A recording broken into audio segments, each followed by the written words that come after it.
everyone, and welcome to yet another episode of Money Matters. As you know by now, Money Matters is an interactive show that aims to educate our viewers on money-related matters. And if you do want to weigh in on any of the discussions and conversations that we do have on the show, please don't forget to go to our social media platforms, utilizing the details that appear on your screen right now, and continue some of the conversations that we are having on Money Matters.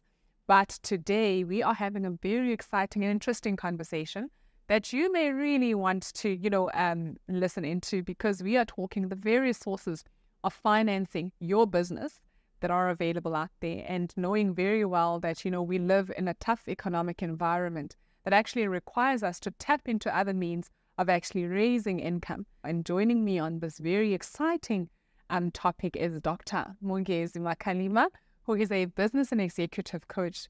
Dr. Mongezi, welcome and thank you for joining us. Thank you. Yeah, may you please, it's good to be here. Please just tell us a bit about yourself. Well, I'm 16 years in the financing sector, and then 30 years in total as a consultant, top 50 global coach, and 50. I've worked all over the world. So worked all over the world. I think you got it to my viewers at home. We are not just dealing with small waters here. This is someone who really knows the topic that we are discussing today. And hopefully we should be able to weigh in on some of those 30-odd years of experience that should bring on board on the table today. But I think it's quite an exciting topic, right? Because we obviously do want to encourage people to think, outside of the box. There, we understand that the levels of unemployment, the unemployment rate is quite high. Quite high. Right? It's quite high. And so we need to think outside of the box, and we need to know how to supplement our income, right? We can't only just depend on what's available from a social grant perspective if I'm unemployed. Yeah. And now help me understand, and perhaps our viewers at home as well, right? We're talking finance sources, right, for businesses. Yeah. We've got various types of businesses, right? We've got your big corporates, we've got your SMEs and SMMEs. Yes. Let's just discuss the various types, right? And also the distinction between the SME and the SMME environment. Yeah. So as SME and SMME, so small medium enterprises, right? That's your normal 5 million and above. 5 million and above small businesses, right? You're making at least 5 million and above, at least in the South African and that's revenue definition in South Africa. But then you have micro enterprises, so that's where the other M comes. I see. Right. So micro enterprises are those that make below 5 million. Yeah. So it's Gogo in the spaza shops, and all of those very small businesses where you money it's mostly cash-based business. Yeah. So the financing for them becomes a very different conversation. That's a trick, which is something that I really do want us to focus on, right? Because it's the alternative sources, right, of income that we are talking about, where people are diversifying, right, and not say that we're closing out the SMEs, which is quite an important conversation on its own, which we will have. But what are some of the suitable sources of finance? Because we've spoken about these various corporates, right? Yeah. What are some of the suitable, sources of finance, and understanding that, it could be short term, it could be medium term, it could be long term. Yeah. But let's just unpack a bit and focusing more specifically on the SME and the SMME environment. Yeah. So you can split it like you split it now in terms of time, right? Yes. A long term, medium term, short term, etc. But you could also split it in terms of risk and price. Yeah. How expensive financing is. Yeah. Because people think financing, but they don't think price. Yeah. So one of the things I remember in my first year business finance at university was there ain't no such thing as a free lunch. So that is the basic rule around financing. Yeah. Everything costs. But what I find that we don't talk about, first of all, is sweat capital. Yeah. Which is actually very good. It doesn't matter how big you are, but definitely not for corporates, but for small and medium enterprises, we need to consider sweat capital. Sweat capital means you're using your skills, you're using your knowledge, you're using your background to essentially create value.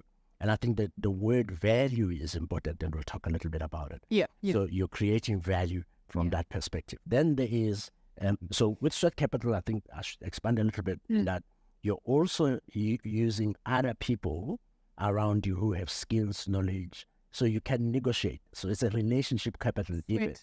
So you're sweating. Oh, your sweat capital. Sweating, yeah. So you have to sweat and create something, and then after that, create value, then hopefully sell it. Then you're able to then fund your business going forward, right? So that's the first basic one. Nobody speaks about it most of the time. We forget, we jump right into loans and all of that. But you can build products based on your skill and then sell them and then find your business going forward. Right?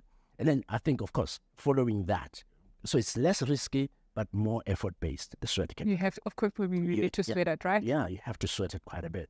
But then you have then the different types of financial loans, financial sources. So in terms of the financial sources, what you're looking for, because people, again, go to business loan, but you can actually save, go find money from your savings. I find that many people leave their organization, then they jump out and they go like, I'm going to start a business. But they don't think about how much I might need. But if you think about how much you might need, you actually can use those savings. You might use your the stuff that you've used in the past. People use their pensions, for example, to actually start the business. It's kind of dangerous. Very dangerous. But people do. They do use it. It's a risk that you take. But what I always say to people is, if you're not sure, don't use your pension. You will need it. There's lots of people in this country, in the world, who actually cannot retire. So you want to be able to retire. Let's fast forward. Then, of course, now you go to the ones that are known. For example, bank loans. Right? And then personal loans, bank loans. Those are now where they're relatively more expensive. Relatively more expensive. Because now you're paying interest rate. You're paying interest. Is somebody taking a risk on you and deciding, you know what, we like you, we think your business or what your idea looks viable, we want to give you money. So that's where you can split it between personal loans. You can take a personal loan to finance a business, but the challenge, of course, will depend on how you build. It's not so much risky as it is how you build your business. So if your business is kind of like, let's say, for example, a one-man business, it's good to have a personal loan. You can use it. But if it starts becoming partners, then it becomes a bit messy because you now have to manage the relationships about money that's coming from you. So in a sense, you are now the funder of the business. In this case, we can maybe talk a little bit about then how do you structure those? How do you structure some of those things? Then now we go into the stuff that you've mentioned. Because this is now the stuff that people know. We go to the bank. The bank finances you. So that's bank financing, long-term, short-term finance. And I'll pause there. You'll pause there now, because I'm just, in my mind, as you're just going through all these various types, I mean, I'm a finance person, right? And I'm already thinking, obviously, there's a cost implication that comes into the picture when it comes to all of these things. So depending on the type of, I'll call it, financing products, for lack of a better word, is that there is a cost implication to it, right? Bank overdrafts and personal loans might be a lot more risky than other types of, not risky, but rather a lot more expensive. It's a lot more expensive. That's what I wanted to say. It's not risky, it's more expensive. It's a lot more expensive. In many ways. And it ties you down as the owner. Correct. In which case, then, because you're the lender, right? You went to the bank and you asked, you're the borrower. Yeah.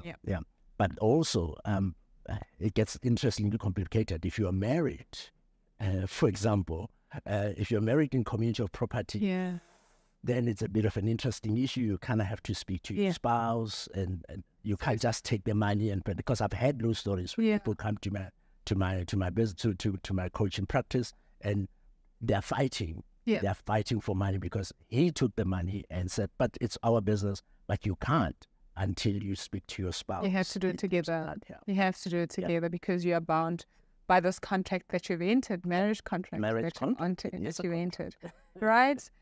So maybe let's just talk about the short-term financing, right? I want to open a spaza shop, and I do need like a bit of startup capital, and we've spoken about, I could either be utilizing, which it's highly unlikely that I could have a bank overdraft, and if I want, but if I do, let's play. Maybe I do have access to a bank overdraft.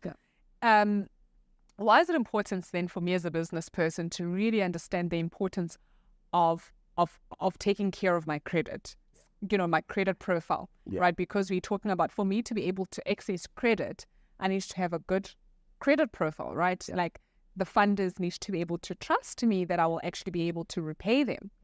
Why is it important that I guard my score? Yeah. So the big concept here is risk, right? Yeah. So we keep using the word risky, keep using the word price. Yeah. Right? So already those words are important in terms of your credit score. So your credit score essentially in simple terms is how are you using your money all the time, particularly your debt, Correct. when people have lent you. Yeah. This is registered with credit bureaus to essentially help lenders to figure out, is this a person the right risk to lend money to? Because they look at your behavioral indicators. And then based on those behavioral indicators, they can decide whether to lend you or not. So if you are listed, we use the word listed, right? All of us are listed, technically. But the type of listing will determine what kind of credit score you have. So your credit score is at least your risk score, practically. But here's an interesting piece. If you don't have a listing at all, you're still at risk. Because they don't know how you operate, right? I mean, they don't know how healthy you are. You know. So that it could be. So many people would go like, well, I don't have a listing, I don't have a risk, so I'm not. But it is a risk. So you will probably want to, especially if you're going to start a spaza or whatever, you probably want to take a little bit of a loan here or a credit card there or something very small, and then manage it properly for a few months to start creating a score for yourself. So, but what happens when I might not be listed, but I do have assets, right, that might maybe be somewhere, recorded somewhere. I do earn maybe I do get a good salary or something like, along those lines. Does it then count to my detriment, the fact that I actually am not, at the moment, I'm not indebted? Well, yes and no. So you're asking a good question in that way, because one, when you have assets and you're getting an income, it's listed somewhere, but it's mostly private.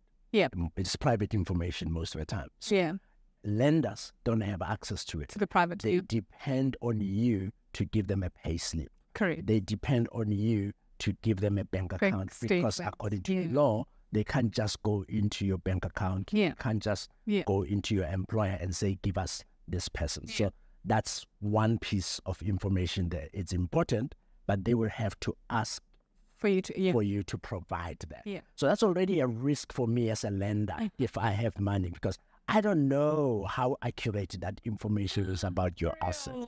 So now you mentioned assets, right? So your assets might also be lying with a bank, right? You might have a home loan that you already are sitting with. That might have a little bit of a listing. Correct. So at least I can access that information before I make my mind up whether I want to pursue this person. So let me make it more complicated. Immediately I contact you and I have a conversation with you about send me documents and all of that. I'm creating an expectation. And I want you to hold it there.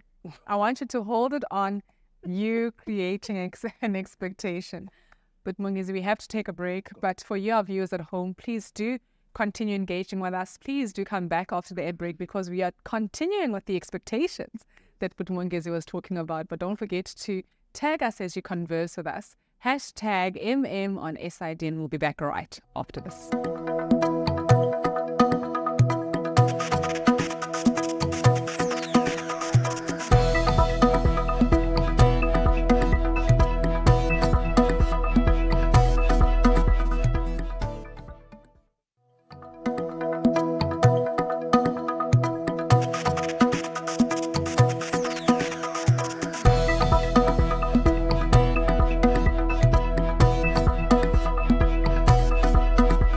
Welcome back, and you are still tuned into Money Matters, and we are, of course, talking today about the various sources of financing that are available out there that you can perhaps access and tap into as an aspiring business owner, or perhaps you want to extend or, expand your business. So what are some of those financing opportunities that are available to you as a viewer at home? But before we went on the ad break, we were talking about some of the different types of, and I suppose the profile, right? The credit score that I'm trying to build, and what's the risk essentially, right? We're talking risk. We're talking risk. and what banks look out for. Yeah. And in the event that I'm perhaps not listed, Yeah. as we mentioned earlier on, that if I am not listed, but there are other avenues that maybe the bank can tap into to try and assess or make that assessment of how risky I am as an individual or a business person. Yeah. And you were talking about those expectations. Yes. Let's just unpack. Yeah. So what I wanted to actually, because you'll probably notice when I speak to you, I'm talking also from a perspective of the banker. Yes. Because many times people don't understand the mindset Of the banker. Of the banker. Yeah. In this instance, they come in and say, yeah, but I have made you're right. 51 million You're right. in the last 3 months. How can you? No, I'm thinking risk. So part of the risk is contract risk, by the way. Yeah, okay. Yeah. Hence, I was saying you're creating expectations. So by the time I ask you to send me your proof of payments and all of those things, I'm creating an expectation that I might offer you financing. Something. So what financing institutions essentially do, they have 10 styles or steps. So the first risk I'm going to assess and then I'm going to exclude you from it is the credit score. So make sure that your credit score is clean. Yeah. Pay up your accounts on time and make sure that you have. Then you can go and borrow overdraft, which is an easy one to get. You can get a personal loan, which is an easy one to get if your score is good, because the risk is relatively low, but the price is a slightly costly. Is slightly cost expensive.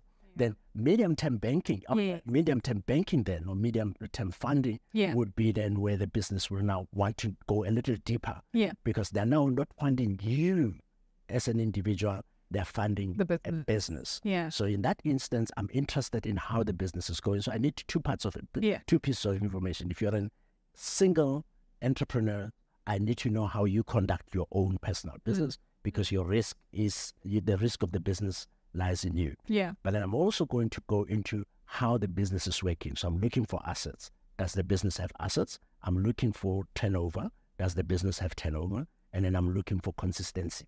Yeah. Yeah. So going concern. Is this a going concern that 3 years from now, 5 years from will now, be in existence? it will be there? So I've had lots of entrepreneurs come to me, particularly when I was a mentor for financing, who go like, well, I need to borrow 100,000 from the bank. Then I start mentoring them. I go like, okay, so what are you going to use it for? Yeah. They want to use this to buy a Mercedes. I can tell you this. They want to use this to buy a Mercedes. I go, why? Because I want to look good when I go to see my clients. Wow. What does it look like and how does it contribute to your turnover and to your finance and to the long-term going concern of your business? That's what the banker is thinking about. So might that actually be considered an asset? Say maybe, am I building perception here, and am I trying to build a rapport for my? Yeah, it's a tricky one. It's actually a dicey one. No, it's not. It's not even tricky. It depends. So again, with long-term, short-term, medium-term, there are assets that are long-term and short-term, medium-term. So with assets, for example, I'm looking at your bank account. Do you have money coming into your bank account? Do you have buildings? Do you have that you own? Yeah. Do you have machinery that you own? The more I can take back and sell, the better. As a business collateral, right? Then I will use it. Yeah, it's collateral. Yeah. Okay, so now, if I can interrupt you, I think also stock. Yeah. If you are in the business of stock, that's also good assets, and I would like to know about that. There's always nice tricky things you can do in terms of stock financing. Yeah. In that instance. Yeah. And I mean, I suppose also, funders also look into, they do their financial due diligence, which is what we're talking about now. Yeah. And that assessment of, how does the long term look like from a revenue projection perspective and things like that. Yeah. And which then just, leads so nicely into the venture capital funding that we wanted to talk about and touch on now. But perhaps before we go into that one, what happens? I went to a bank, they gave me a loan. Now I can't pay it. Yeah. The bank will try to speak to you. The financier will try to speak to you. Yeah. Because all they want is to get their money back. To get their money. They're not looking to make your life difficult. Yeah. They're trying to manage their risk. Remember, I kept saying that word. Yeah. Yeah. So what they will do is immediately they will warn you. They will ask you. They will make sure that you get your money. If you don't, they already list you So already on the listing, your behavioral score is affected. But all they're doing now is trying to get their money. Depending on how big it is, they might set the lawyers on you. But it might be that the money is so little that they don't actually want to spend too much time from collection. Yes, but what it means, because many people go like, oh, well, I can get away with it. No, you're not. It actually stays on your record. Yeah. Nobody is going to find this for a long, long time. So that's what we call the blacklist. Yes, that's the blacklist. That's the blacklist. And we don't want to end on the blacklist. Yes. Because there's something called a default judgment, for example, from a legal perspective. You'll notice I keep bringing the legal piece into it because all of this is a legal contract. It's a legal contract. Every time you come in, it's illegal. It's a legal contract, and so you need to understand the legal ramifications, right, of every contract that we get into. Venture capital funding. I've got this brilliant idea. It's a brilliant concept. It's definitely going to start in the market. Yes. But I do need this capital, right? Yes. Venture capital funding, what is it? Yeah. So first of all, ideas are a dime a dozen. So many people like their ideas, right? So venture capitalists understand that. So a venture capitalist is someone who has money. Yeah. It's not a bank. It's not a financial institution, but it's somebody who's interested and is looking around for great ideas to finance. So people think venture capitalists are saviors who are coming. Angel funders. Yeah, they use it. There's also words that are used like that. But they are not angel investors. They are business people who are in the business of making money from financing great ideas. Right. So the key here is, again, an idea. So I'm looking to make sure that I'm helping people to translate their idea into action. Yeah. So unlike the bank and for other institutional finances that are not interested in your idea, they are interested in the business and how the business is going. Yeah. The angel takes a little bit more bigger risk in your idea, and the risk that the idea might not turn out to be as great and stunning as you think. As we think, right? Because it starts from the conceptual stage, right? Yeah. So they're essentially your partner throughout as I'm building the business. As your business. But then I suppose if they are taking more risk, that means they demand more return, right? They want more return. They demand more return. And most of the time at the beginning, of that transaction, and that's what many people don't understand. They actually own more of your business. Yeah. In terms of that capital that outlay, they actually until such time as you have worked, depending on the terms of the contract. Yeah.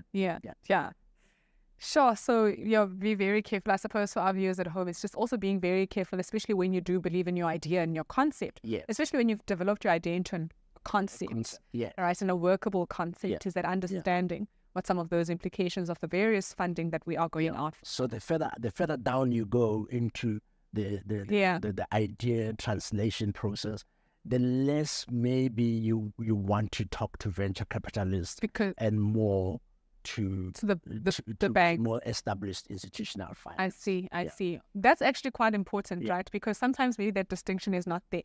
Where I could have actually developed, had my idea conceptualized and actually do have a product or what do you call it? It's a prototype. Yeah. I might already have a prototype of my product, that is available out there. Yeah. Then your conversation is different. It's different. Because one of the funding we don't talk about before we run out of time is, for example, funding from government and state. So this is where now you can get more grant financing. You can essentially get subsidies and all of that. So you can access those DFI, development finance work in that instance, because then you're no longer just dependent on venture capitalists. You can mix these things up. Yes, you can go to the IDCs and people like youth. The youth development funding. But there's also international funders, because many of our people, particularly from a South African perspective at least, they're not looking internationally. But I encourage people to do that. To do that, right? Yeah, and I've worked with a few businesses that actually do, or that did get funding overseas actually. Yeah. So that's quite an important thing to look at. Yeah. And those other types of funding. Maybe let's just go to your big corporates where the assumption is always that they've got their ducks in a row. Yeah. There's always the assumption that because I'm a big corporate, I do have everything under control. Yeah. But let's just that. The bigger you are, the harder you fall. the harder you fall. the harder you fall. Yeah. It's because you have more employees, you have more assets and all of those things. So it is important to have a great finance specialist Yeah. who is working. That's your biggest finance. That's Yeah. your biggest asset in that instance. Have someone who's a financial manager, not an accountant. Not a bookkeeper. Not a bookkeeper. They have to be very smart, because then they start talking about things like debentures. They start talking about Yeah. things like corporate financing. They start talking about debt factory. How do we just take debt and we sell it? How do you leverage, right? Leverage. How do I leverage some of those things and just make sure that it actually works for the benefit? And So you have more options, Yeah. more smarter options, Yeah. but you need a smart person You need a to be smart able person. to leverage that. Yeah, because actually I do think that sometimes what, small businesses do overlook is that finance and that finance mind, right? Even as small as a business you are, especially when you're trying to tap into the various sources of funding, I think it's quite important that people understand Yeah. that having a finance person behind you, not a bookkeeper, but a finance person who is going to help you unpack some of these things and the risks, and actually look at the fact that, are you viable long term, or are you just making these glorious plans, right, where you're just like, where a lot of your costs are fixed, Yeah. which is obviously a big no-no, right? As a small business, I can't start off with a big high staff complement Yeah. that are actually on a fixed, contract. Exactly. Sometimes people do forget about some of those things, which is quite interesting. Thank you so much, Dr. Mongezi. It's been a pleasure, absolute pleasure, having this conversation and discussion with you. And I think our viewers at home have learned quite a lot. And there's a lot more that they can still go and research Yeah. and learn about. But at least we've spot a few ideas Yeah. and thoughts, right? It was quite thought-provoking. But thank you for joining us, and may God bless you. And that brings us to the end of this particular conversation to our viewers at home. But it continues right after this, because you will be engaging with us, right, on our social media platforms. Do not forget to tag us, #MM on SID. But from me, Joy Maliti, and the rest of the Money Matters team, it is goodbye and God bless.